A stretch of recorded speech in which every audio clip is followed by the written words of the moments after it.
Here in front of me, I have a collage of one of the dramatic works we have studied, and it is called Hamlet. As I proceed, this collage here is going to give a brief understanding of the play in short but memorable details. So, as we start, let's start with the title itself, Hamlet. As we begin, we all know that the former king was killed, but never found out who did it. But as we continue on, a group of soldiers tell Hamlet that they saw a ghost. Which, if you see here, we have a ghost and guards, and also a person who looks somewhat like Hamlet. As we continue, we find out that King Hamlet was actually killed by the uncle named Claudius, which if you see here, is actually being poisoned there. The only reason why he was killed was because Claudius wanted to dethrone King Hamlet himself, and did not want Hamlet, the Prince Hamlet actually, to be entitled over Claudius himself.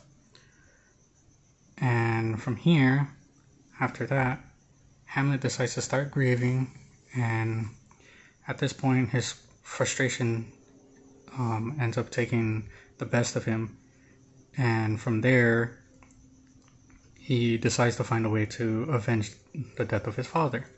But before he proceeded, he needed to prove that the ghost's theory of that he died was actually death from Claudius himself.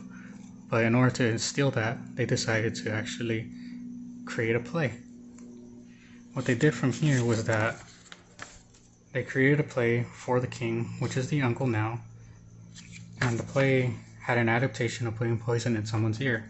This here was to test one's innocence and guilt. As they did the play and went on with the poison in the ear, Claudius actually stormed out of the theater. But as Claudius actually stormed out of the theater, he actually went off to actually go pray, and Hamlet had the option to kill him, but he decided not to because he wanted Claudius to actually burn in hell and not ascend into the heavens. But after this turn of events, there were other tragedies that actually transpired. Hamlet accidentally kills Polonius when he was confronting his mother, who is the queen, which is here. From here, Claudius banished Hamlet, and at this point, Ophelia actually felt insane and decided to kill herself by drowning, which is depicted here. Then from here, Hamlet escapes back to Denmark and is actually then challenged for a fencing match with Laertes. Laertes decides to blame Hamlet for Polonius and Hamlet's death. At this point, the duel is on.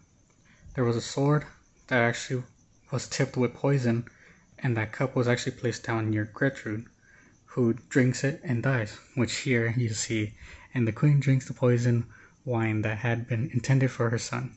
"Don't drink that." "I will, my lord. I pray you, pardon me." She drinks it, and then she ends up dying. From there, Hamlet notices that there is trickery. He ends up killing Laertes for it, but in doing so, Hamlet was struck as well. But as Hamlet was struck and close to succumbing to his poison wounds, he takes his chance and kills Claudius, which is here.